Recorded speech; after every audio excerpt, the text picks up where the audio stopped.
ক্রিকেটে ইন্ডিয়া আর ফুটবলে আর্জেন্টিনা একদম সেম টু সেম।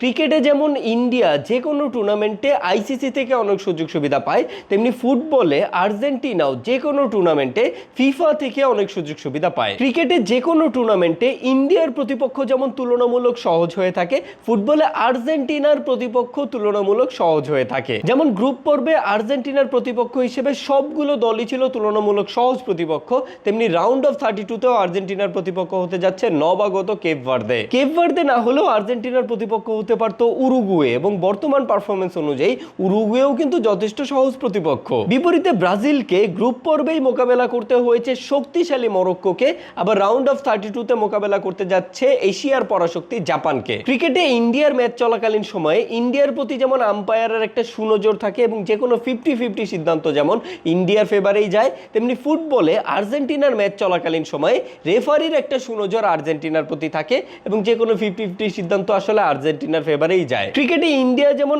আইসিসির প্রিয় পুত্র, তেমনি ফুটবলে আর্জেন্টিনাও হচ্ছে ফিফার প্রিয় পুত্র। আর তাই তো ক্রিকেটে ইন্ডিয়া আর ফুটবলে আর্জেন্টিনা একদম সমানে সমান।